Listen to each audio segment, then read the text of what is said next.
And today, Southampton host Manchester City at St Mary's, hoping Santa will put them on the nice list with 3 points this afternoon. We've got loads coming up today. We've got team news very shortly. We'll also be looking at a famous win over today's opponents. And we've also got a special Christmas game, as this is our Christmas special today.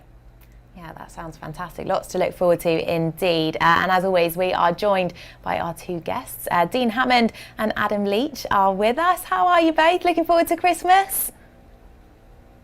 Yeah, very much so. Busy time with the kids, so not sure I'll get much relaxation, but yeah, looking forward to it. Lovely time of year, isn't it, Adam?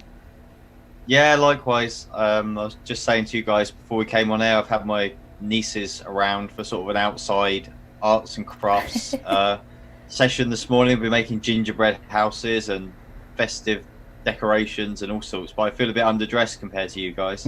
Yeah, we've gone full on Christmas for this one. We wanted to get in the festive spirit, didn't we? Well, let's dive straight into team selection then, guys, because team news is of course less than 15 minutes away now. No new injury concerns, which is obviously good news. Dean, we'll come to you first. I suppose you're kind of just expecting the same setup as Wednesday night.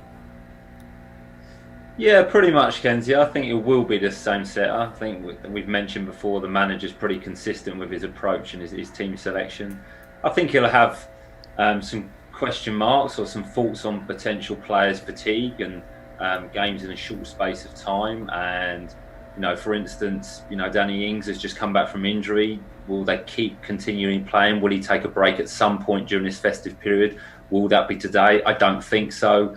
And obviously most of the team at the moment picks itself because they're in such good form and playing so well, but the competition in the wide areas and the attacking areas is really high. So there'll be players that feel as though they should be playing. You know, for instance, Nathan Redmond's come on in the last 2 games and made a really, really big impact and played very, very well. So I'm sure he'll be thinking and believing that he's ready for a starting position again. Whether the manager will change it, I'm not sure. So it'll be interesting to see. I don't expect any changes, but I think it may have been the first time that the manager may have considered making some changes this weekend, but I don't expect any. Okay, so Adam, what are your thoughts? Do you expect any players being rested this afternoon? I feel the same as Dean, to be honest. I kind of feel like in an ideal world, Ralph would like to put the same team out. So the only question mark is there anybody who's got an issue in terms of fatigue? Is there anybody who's carrying a knock that it's not worth risking them for when you've got so many games coming up? I think he plays the same team if he can, but he probably will be very wary, especially against Man City. They're going to have to not only play very well, but they're going to have to play a very high energy game. They're going to have to be super competitive to kind of keep Man City at bay. And I'm sure he's aware of that. So if there's any fatigue in those 11, I think he'll probably err on the side of making a change. But it depends where it is, because I completely agree with Dean. Like, the natural person to come in is probably Nathan Redmond when you look at like who's really knocking on the door. But he took Theo and he took Stu Armstrong off after an hour in midweek, so that he's kind of given them a little bit of a breather, and that's the natural positions for Nathan to come into. Is Danny Ings able to play that many games at the moment? He's obviously just come back from injury. I guess that would be the only one you could, if you needed to put him on the bench, you could push Theo up front and bring Nathan in. But overall, I think if they're fit and well, that he sticks with what he's got. We saw during the game against Man City in July, Adam, that Saints had to be on form defensively. How impressive were they that day, and how important is it for them to be as disciplined this afternoon? Yeah, they were really impressive. It was an excellent performance and a great result. Very, very good. They will have to replicate that again. Obviously, I'm not doing down for the result, but at that point, Man City kind of didn't have quite as much to play for as they do right now. That said, they're not in the greatest of form by their very high standards at the moment. But Saints will still have to play exceptionally well. If you're going to get a result against a team like Man City at any time, you need to play absolutely at your best. You need to hope that they don't play at their best. Your goalkeeper probably has to have quite a good game. And you probably need a little bit of luck. And we definitely sort of saw a lot of those things come together in that to give them that result. That they kind of had a bit of all of those four elements, and they're probably going to need those four elements if they're going to win again today. But with the way Saints are, with the way they've been this season, I think that you wouldn't rule them out from being able to do something similar again today. And Dean, the other thing we saw in that game was an absolutely sensational strike from Shea Adams. How important is it that Saints take their chances today? And do you kind of anticipate that there will be opportunities in this game? I think I agree with you on both fronts. Obviously, it was a fantastic goal by Shea, and that's really kick-started his Southampton career again. He's never really looked back. But when you're playing the best teams in the league, and Man City are one of the best teams in the league, when you do get opportunities, you need to take them because there won't be that many opportunities in a game.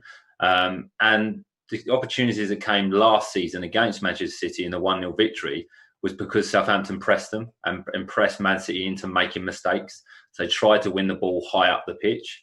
And I think they'll try and do that again today. I don't think there's going to be huge amounts of opportunities, but there will be some. Man City are not defensively the best, but they defend by having the ball, so they don't have to defend as much. So they're going to have a lot more possession than Southampton because they're a bigger team. They have world-class players. But if you put them under pressure, if you force them making into mistakes and you play at that high tempo that Adam mentioned there, you can win the ball back high up the pitch, and then Southampton may be able to create opportunities. So it'll be interesting to see, but they did it last season. There's no reason why they can't do it this season.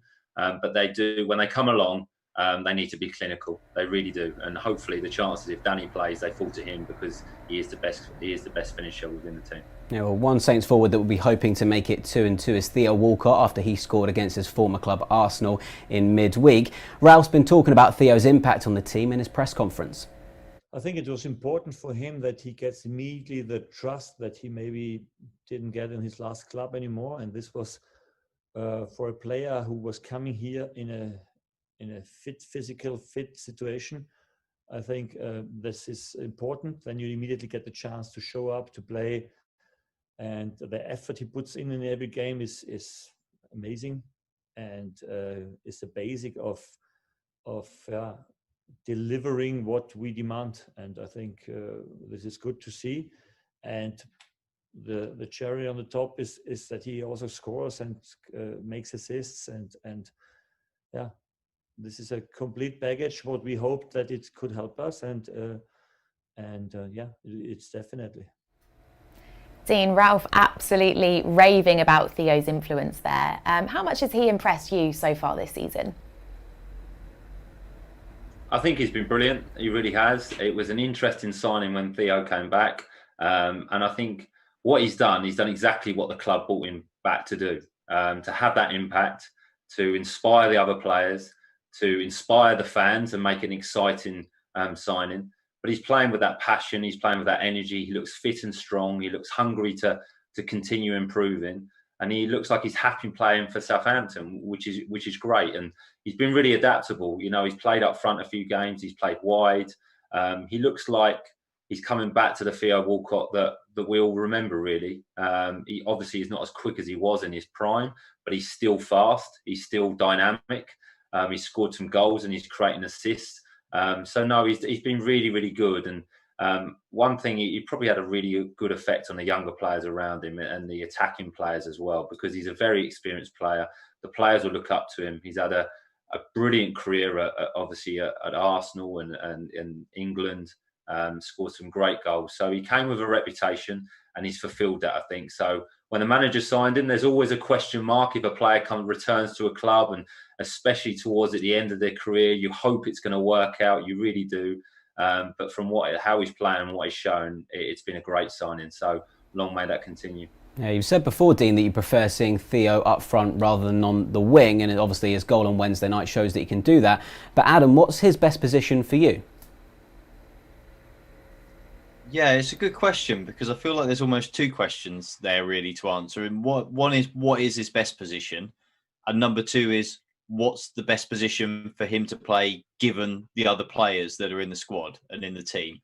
And I think that I would probably side with Dean. I think probably him playing through the middle at this stage in his career is his best position. And yeah, I would like to see at some stage, I'd love to see him get a run of games there and actually see really what he can do with a run of matches in that position, like 5-10 games on the spin.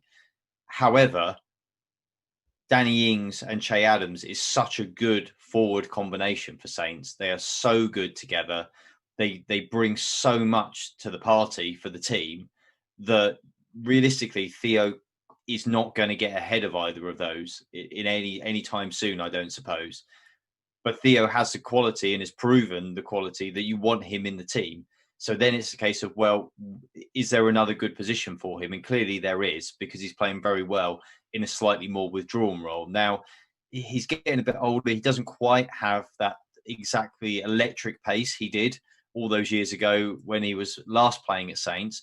But he kind of doesn't need to, the way that Ralph has set up the team, because of the way that you have the fullbacks bombing on and overlapping and providing a lot of width. He doesn't have to just get the ball and kind of run at fullbacks. That's not kind of the game he has to play. And he can use his guile and his intelligence and all his experience to, as we've seen with Stuart Armstrong as well, to find those little pockets of space and get beyond the front two at times and really cause a lot of problems. So for me, his best position, I feel, is probably through the middle, but I understand why Ralph is playing him deeper, because he's probably not quite at the level, or proven that he's at the level at the moment that he could dislodge Ings and Adams, who was such a fantastic combination.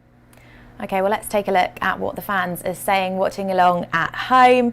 Luke, hello to you. He's on YouTube. He says, Saints to battle like Warriors and grab a 2-1 win. Ings to score twice. Wouldn't that be nice? Mark, he's on YouTube as well. He says, come on, Saints. Would love 3 points today. Maybe rest players for West Ham, hoping for 1-0 today. Craig Ince is on Facebook. Good afternoon. He says, come on, Shay, lob the keeper again. That would be fantastic, wouldn't it, Craig? Lee has got in touch. He said, I'd take a draw right now. We need a big performance and a bit of luck today. Abraham has got in touch and says he's watching from Nigeria. He's going for a 0-0 draw, so he thinks it will be goalless at St Mary's. But thank you for tuning in from Nigeria. And Ronald has got in touch and says he's watching from Uganda. Wow. He says, I wish you good luck. So good to hear from all the fans there. And actually the optimism from those fans' comments just shows you, Dean, that the side are playing with so much consistency now. You know, we're playing Man City, a huge team, and we've got predictions of big convincing wins from fans there.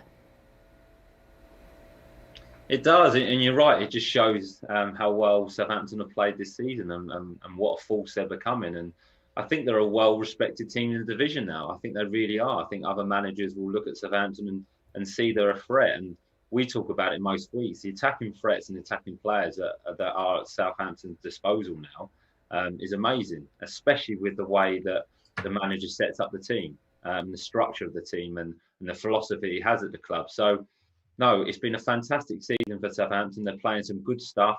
They look defensively better now. There's a really good understanding of the back, and I think that's come from the consistency of playing the same players in the same position week in and week out.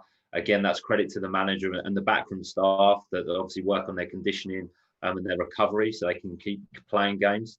But no, that Southampton have been brilliant. And Southampton, Manchester City are one of the best teams in the league. Let's not forget that. Forget where they are in the league at the moment. If their world-class players turn up and they're at their best, it's going to be a real challenge. But why not be confident? You know, Southampton are playing really, really well, and I'm sure they'll give a really good account of themselves again today.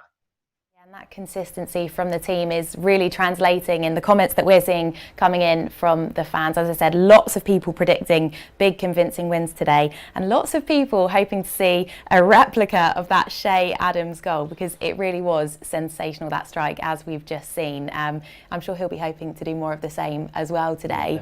But we have got the team who's coming your way in just 10 seconds time. Will Ralph change the side to take on Manchester City today?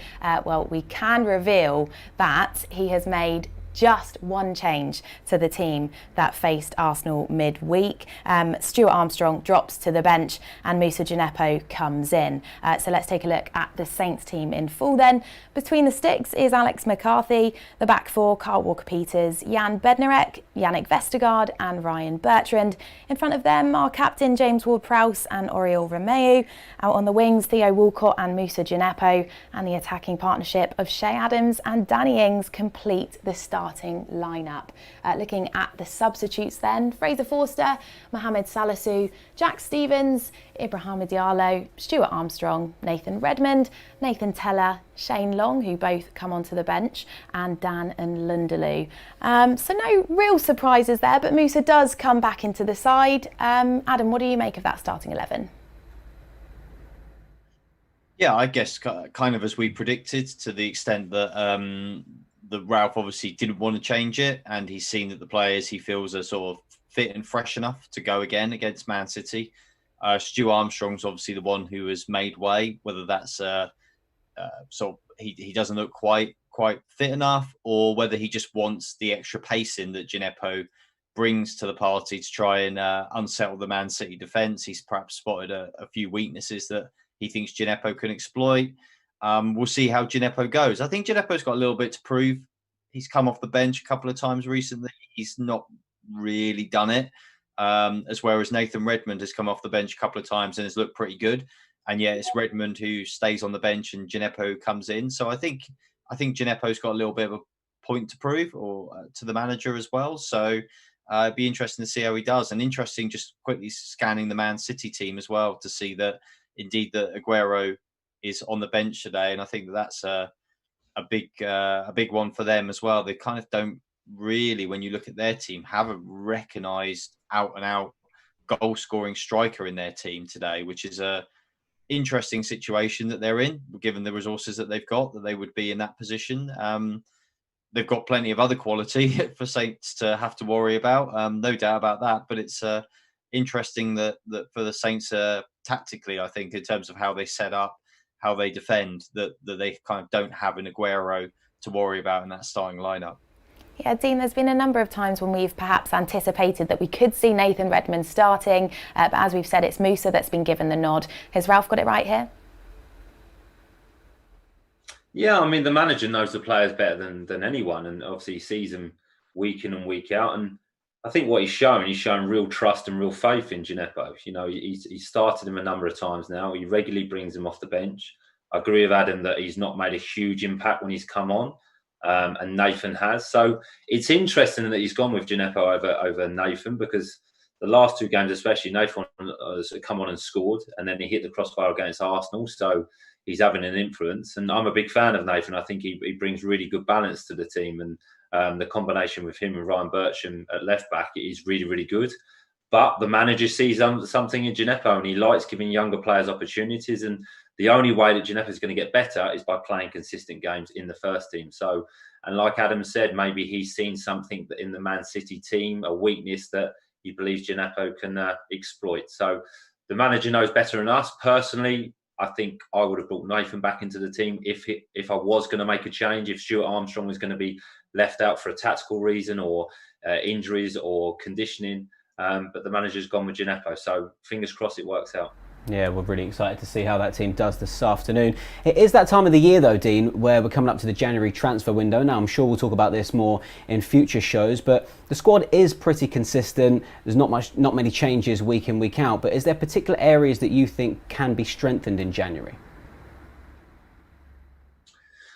I think every squad can be strengthened 100%. January is a difficult window because the prices get inflated. You have to pay a lot of money for clubs. And if we're obviously talking about Southampton, for the players they could bring in, I don't think they could improve the squad. The team, if I'm honest, the team is playing so well, they'd have to go and spend a lot of money on players to improve this team. It would potentially be maybe some fullbacks for cover. You know, when Ryan was injured, that we had to change the back four, and Jack Stevens played at left back. I think it was against Newcastle. So there's a bit of inconsistency there. So a bit of cover maybe at the fullback position. But I think this January, because Southampton are doing so well, it'd be more keeping hold of the players. Let's not see anyone leave the squad. Let's not see anyone leave the team.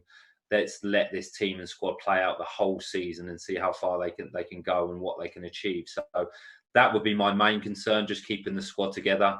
And if not, maybe a couple of loan signings. Don't overcommit in January and spend a lot of money. Maybe bring in some younger players from the top 4 clubs that could give really good cover to the squad. Adam, as Dean said there, it's not really an ideal time to do business because we know that the prices are slightly inflated compared to the summer. But do we need to do anything in the transfer window in January for you? Well, I guess it's classic Christmas time when you're talking to kids, isn't it? The difference between want and need.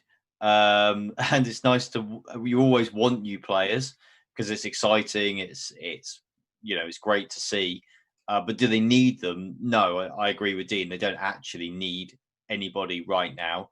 I guess we've probably got quite a few games through to the point the window closes. So the only thing the caveat you would put is that you could obviously get an injury to a key player and you might suddenly decide that you kind of urgently need somebody. But assuming that doesn't happen, then no, not really. I think the only... I can't see Saints, given how difficult January is, having the kind of resource to bring in a player that's actually going to walk straight into the team and improve the starting 11. So therefore you say, well, kind of what's the point of bringing anybody in unless you're just going to get somebody, maybe a loan, that's going to provide a bit of backup. As Dean said, 100% left back looks like an obvious area where they are lacking cover. So maybe just a simple loan deal to bring somebody in till the end of the season that could kind of at least put your mind at ease if Ryan Bertrand got injured. But otherwise, really, I don't think there's any need to do anything. And there's certainly no need to in any way, I wouldn't say panic is the right word, but because they're not at danger of going down, but almost panic because they're doing so well. And you feel like, wow, we've got a massive chance. We've got to capitalise. We've got to do something. Actually, they don't. They've got a really good team. It's been built on a lot of consistency. So if you can, and if everybody's still fit during the window, just stick with it and just like I said, maybe consider 1 or 2 backup options. Well, let's nod back to social media once again. Lots of you tuning in from all over the world. But if you are watching along from Southampton, you will know that the heavens have completely opened and we are having some extremely heavy rain. So apologies if you can hear that thundering down on our studio here. I didn't know December was monsoon season in Southampton. Yeah. It's a little bit wet out there. So, yeah, lots of you watching from much more sunny places, I'm sure. But Ashley, thanks for getting in touch. He's on Facebook. He says it's a good lineup. We really need to get at them early on. And Santiago on Facebook says if they play like they played against Arsenal in the first half, we can win. Come on, Saints. So again, just plenty of optimism amongst the Saints fans. Yeah, well, now it's time for a little bit of fun. We do have a festive game as this is our last Saints Live before Christmas. Now what we've done is we've disguised 4 former Saints as Santa and we want you to guess who they are. So we can have a look at the culprits now. Okay, so there they are. Yeah, there's the lineup. It's not the easiest, I would say, but remember, you can get your answers into us via the comments. Yeah, absolutely. Make sure you're getting in touch and telling us who you think those 4 secret Santas are. But we've got to ask Dean and Adam, without giving anything away, because obviously we want everyone to play along at home. Do you have any inkling who any of those Santas might be?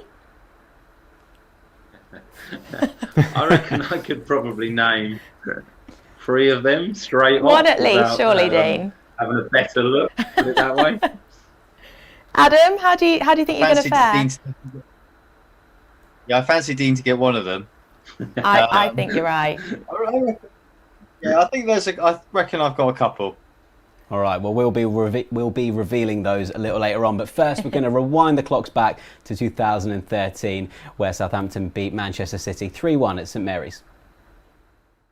Hampton now hoping to make it a big night at the bottom of the Premier League. Every single result has gone their way this afternoon. Can Southampton take advantage? Now this time Punchin has robbed Barry of possession. Lambert ahead. Punchin looking at the pass infield. Surely a chance. Shot from Rodriguez. It's saved by Hart. And the follow-up from Punchin goes into the back of the net. And Jason Punchin gets Saints underway against the champions of St Mary's. The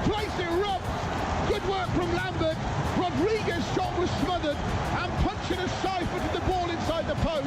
It's an early lead for Southampton. Saints 1, Manchester City 0.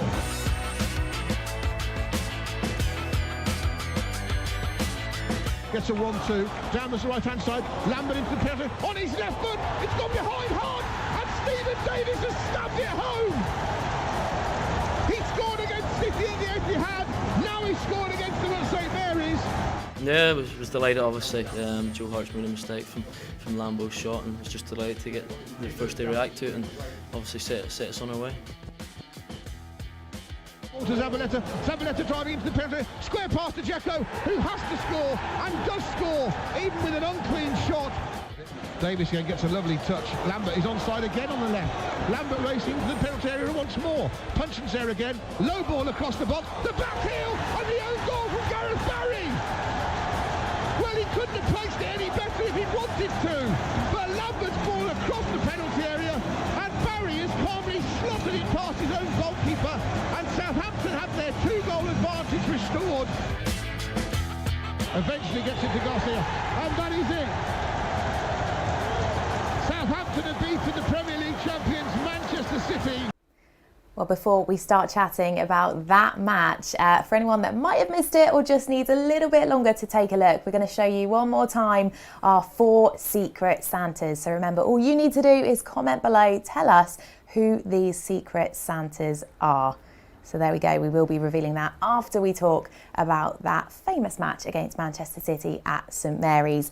And it was just one of those great nights, Adam, that kind of offered a sign of what was to come under Pochettino, wasn't it?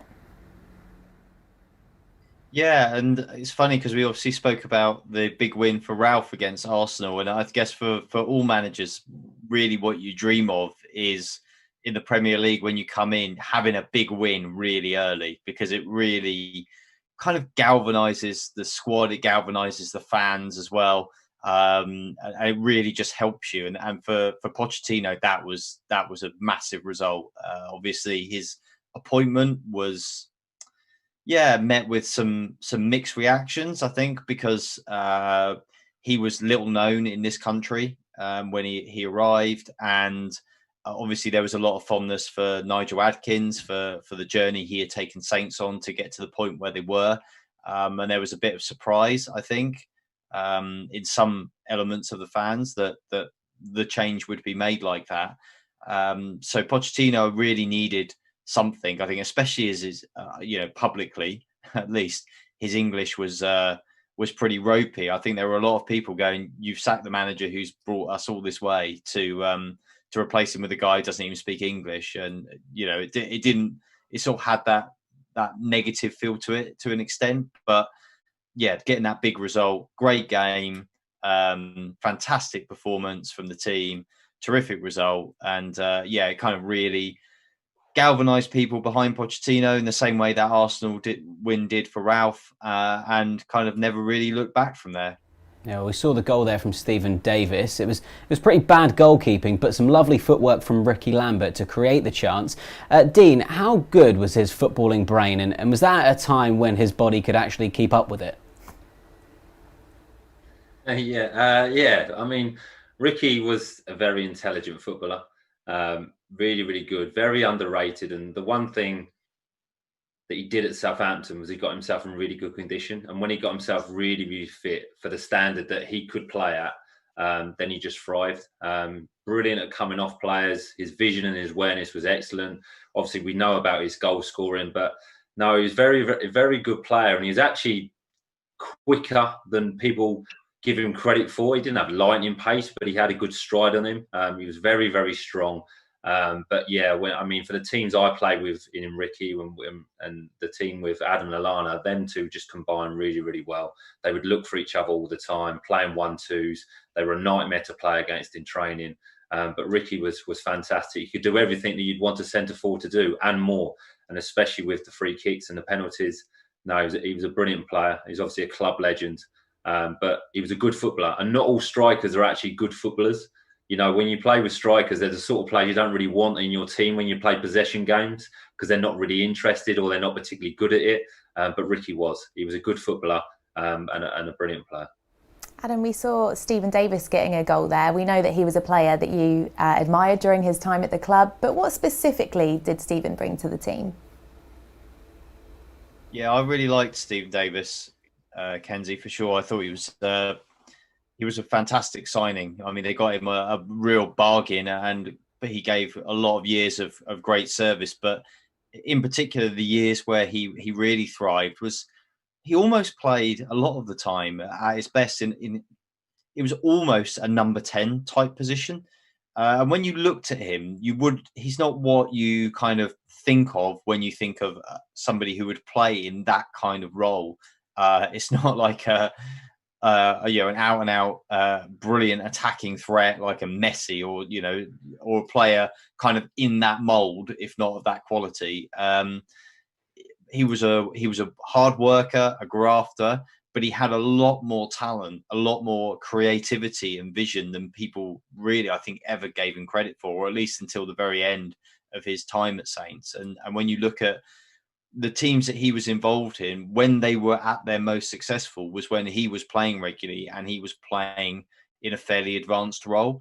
And it was he's one of those players that you really noticed the team struggle a bit more a lot of the time when he wasn't there, rather than sometimes people recognizing what he was doing when he was playing. So yeah, I was a big admirer of his at Saints. I think he did a great job for them for such a small fee over a lot of years, and really that ability to bring a work rate, which you need in a team like Saints, where you're not just able to outgun teams time and again, but to have that extra creative flair that he was able to bring in a very understated way, I think was very valuable for the managers that he played under. Yeah, well, that was Mauricio Pochettino's first win in charge after replacing Nigel Adkins. Dean, what did you make of that situation and the news that Nigel was being replaced? Well, obviously, I was surprised. I wasn't at the club at the time. I was on loan at Brighton. And obviously, I was surprised because of what we'd achieved, or what Nigel had achieved at the club, taking the club from League One to the Premier League, and believed he would get a little bit more of a chance, an opportunity to prove himself at that level. And especially, I think it was after a 2-2 draw at Chelsea, I think, the away game, that they relieved him of his duties. But that's football. I mean, that happens in football. It's a ruthless game. And if the club feels as though they can improve or bring someone better in, they will do it. And that happens a lot in football. And what I remember being at Brighton, and we had quite a lot of Spanish players at the club at the time. And they obviously knew of Pochettino. And they actually said to me that it wouldn't be a good signing for the club. He wouldn't be a good manager. I don't know if they'd had personal experience with him, or he had had a good career in Spain. I don't know his history. But obviously, he was a fantastic manager for the club and done brilliantly. So, look, the club made a really, really good decision, because it did move them on to the next level. They did become a better team. He made some excellent signings. And the players that I spoke to when I was at the club, they really, really enjoyed working under him as a manager, and they improved him as a player. So I think it worked out. But was it a surprise? Yes, because Nigel had achieved so much. But that's football, and I think it just worked out brilliantly for everyone. Nigel had a really good experience at the club, taking the club from League One to the Premier League, and Pochettino coming in took the club to the next level. So it worked out, but yeah, there was a little bit of surprise when I heard of the news. Yeah, well, I'm sure at home everyone will be getting their answers in for our Secret Santa game. We can do the big reveal very shortly, but Kenzie, has anyone been getting some correct answers in? Do you know what? There are one or two correct answers. There are a few wrong ones as well, though. Let's just read a couple of your answers out then. We've got a comment here on Facebook. Number 4 is definitely Lallana. Jordan Allen's got in touch and says Jay Rodriguez, number 2. Okay. We also have a comment here saying number 1, Gabbiadini. And Daisy on YouTube thinks number 4 is Mr. Dean Hammond. So there we go. There's a couple of predictions from you guys watching along at home. But we are going to tell you who those 4 Secret Santas are now. So Steve, do you want to kick us off with number 1? Let's do it. Let's start with number 1, who is Manolo Gabbiadini. So whoever that was did get it right. They did. He got 10 goals in 51 league appearances for Southampton, but 5 of those came in his first 3. Okay, number 2 then. Well done if you get this one right. This is Fraser Richardson. He signed for the club in July 2010 and went on to make 60 league appearances for the Saints. Indeed. Number 3 is Graham Murty. He just made the 6 appearances for Southampton in the league in his sole year with the club between 2009 and 10. The former Scotland international there. And number 4, last but certainly not least, no, Adam it's not Adam Lallana. Our 4th Secret Santa is none other than our very own Dean Hammond. Dean, did you spot yourself straight away there? I did, but do you know what? I wish I could grow a beard like that. There's no way in the world I'd ever be able to do that. So, yeah, I did spot myself there. So a look into the future there, Dean. Well, I don't know, a few years maybe. Yeah, poor Dean. I think you've got a while to go before you're back in a beard that grey. Yeah. But well done to everybody that got in touch and got any of those Secret Santas right. There were some tough ones in there. There definitely was. Right, so let's have a look at today's game. Dean, how do you see it going against Man City this afternoon? Well, I think it's going to obviously be a tough game. It'll be a challenge for the team, but one I think they'll be relishing. Southampton playing at home have been excellent this year, and I don't think they should change their approach. I really don't. We mentioned it after the show the other day, the Arsenal game, that it's kind of a bit of a free hit. To concentrate on the performance, I think they'll continue that high energy press. If the players are fit and strong, full of energy, I think you should press Man City and put them under pressure, not allow them to get into that flow, not allow them to get into that rhythm and feel comfortable at St Mary's. I think pressing them, trying to make them make mistakes, and then trying to create opportunities. Southampton are the best when they play their game, not when they sit back and try and hold a shape and play massively on the counter-attack. Try and take the game to Man City and see what happens. Man City have not been a free scoring team this season, which we all expected them. Their confidence won't be as high, but they do have world-class players, and if they turn up on their own form, then it was going to be a really, really tough challenge for Southampton. But I would take the game to Man City. I would just continue to play, and we're doing one-touch combinations, nice and quick, try and get the ball in box, make them defend, shots at goal, and try and build a bit of an atmosphere and make it nice and hostile for Man City. That's how I would approach it. Now, Adam, we know this Premier League season has thrown up some pretty rogue results, but Man City have actually drawn 5 of their 12 matches this season. That's already more than the entirety of last season. What does that tell you about this Manchester City side? And do you think they are still title challengers? Yes, I think they are still title challengers. I think you've got to respect the quality that they've got, the experience that they've got. They've got a lot of guys in that squad who know how to win a Premier League title. They've done it before. They know it's a long season, and we're only a third of the way through it. They aren't really very far behind. I mean, with the mixed results they've had in other seasons, they could have been cut adrift somewhat of the title race already, but they're definitely not. They're in it. They probably just could do with a spell of consistent wins, basically. And if they picked up 3 or 4 wins in a row, then given the way that this season's gone, they might find themselves top of the table or very, very close to it and feeling like they're right in it again. I think the stat that you read out really underlines the fact that they haven't been as consistent as they would want to be this season. I watched quite a bit of the game against West Brom. They looked pretty flat in that. They didn't look like they had a lot of inspiration or a lot of ideas there, which is a worrying sign for a team like that, I think. But nonetheless, they have great quality. And we've spoken before about it's amazing how seasons change on one game, on one goal, on one performance. It really just sparks you.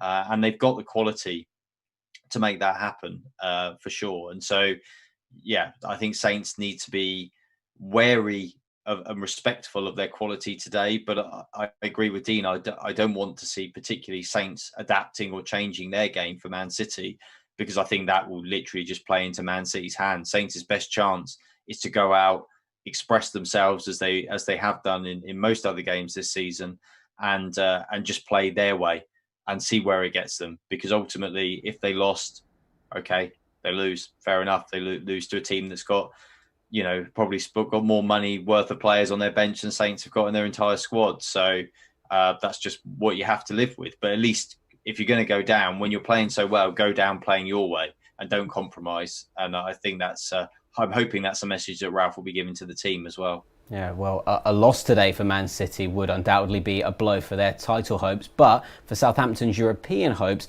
how big a message would a win today send out for them, Dean? Well, it would just be another message that Southampton have been kind of putting out all season. I think the message is pretty loud and clear that Southampton are having a successful and a really good spell as a team. I think I've mentioned it before, they're well respected now as a team due to their performances and their results. And obviously playing against Manchester City, like Adam said, they're definitely still title challenges. I think they've missed Aguero massively. I think they've missed David Silva, who's obviously left the football club, who was captain last year and was such a really, really good player. So it's a good opportunity to play Manchester City. It's going to be really, really tough. Let's not forget that. But if Southampton can play their best, if they have a little bit of luck, and we've mentioned it a couple of times in the show, if the goalkeeper and the defence can be on top of their game and perform really, really well, Southampton always create chances. So if they can win the game today, it will put out a statement. But it'll be another statement. There's been lots of statements from Southampton this year that they're competitors, that they're going to compete for that within that top 10. Where they'll end up in that top 10, who knows? But they're playing brilliant this year, and I'm looking forward to the game. So it will be a message to others that they're the real deal, I think, Southampton this year for that European position. Adam, a draw against Manchester City on Tuesday just wasn't enough to save Slaven Bilic, but would you take a draw today? I think I probably would. Because a draw against, I feel it's almost a bit negative saying that, given how well Saints are playing, and that this is a reasonable time, I think, to be playing Man City. Well, as reasonable time as you get to play a team of that quality. But you can't put aside from the fact that a draw is a really good result still. It keeps the bandwagon going, and even against Arsenal, we came away with that, tinge of disappointment that there wasn't a win there, given the way the game went, especially. But you look at the table and there's still progress. It's still a point. They haven't lost. And I think that's really a positive thing for Saints. So I think if they got a draw today, they'd be happy. I mean, Dean made a really good point after the game against Arsenal, where he sort of said, well, look at the matches in batches. And if you look at those 3 games they played and they took 7 points, you'd be really happy with that. Well, if you took this game into account as well and you said 8 points, I think you'd be really happy with that as well. So so I think a draw would be a really good result. I don't want Saints to settle. I hope they go on the front foot, looking for the win, putting that pressure on Man City as they did in July, and going for the win. Even if it ends up being a defeat, I hope that they kind of play their own game and stay true to themselves. But if they came out of it with a draw, that's a cracking result for Saints. So, yeah, absolutely. I think a draw would be a decent result. Now it's almost time to wrap things up, so we better get your score predictions in, gentlemen. Adam, you seem like a draw would be a good result. Is that what you're guessing as your prediction today? I wasn't going to, but I feel I've backed myself into a corner now. I've talked myself into it, basically. I do think, looking at that Man City team, to be honest, I hope this doesn't come back to bite me, but the fact that they don't have Aguero in it, and they just don't have a real out-and-out striker in that team, really, somebody who's really leading the line. They've got a lot of good players in there, but not an out-and-out striker goal scorer. I don't think is a great thing for Man City, to be honest. And I think this season they've really struggled, as Dean said, without Aguero and without anybody really who's been a proper replacement for him. They kind of seem like they're trying to phase him out a little bit, but they've never actually got anybody really who's replaced him. And I think that opens the door a little bit for Saints today, potentially. So, yeah, I'm going to go for a draw. I'll go 1-1. Okay, so Adam's going for a score draw. Dean, what about you? Well, I'm smiling because I was going to go for a 1-1 as well. So it's always the way. It's Adam's turn to nick my result this week. Look, the game it's going to be a challenging game. There's going to be some really difficult spells within the game for Southampton. They're going to have to be patient and disciplined, and it may just take, like last season, something special from one of the players that scores a fantastic goal, and something special from the goalkeeper to keep us in the game. So it's going to be tough. But I agree with Adam. Man City are not at their best, and they haven't got a recognised striker on the pitch. Whether they're looking to make an impact, that they'll come on for the last half an hour, 20 minutes to change the game, I'm not sure. But as I can't go for 1-1, and I can't say that Man City are scoring a lot of goals, I'll go for a 1-0 Southampton win. It always makes me chuckle when we have a little dispute over the scorelines. But Dean, Adam, thank you so much for your insight. As always, kickoff is now under 30 minutes away. But of course, as always, we will be back after the match for the final whistle. So make sure you join us then.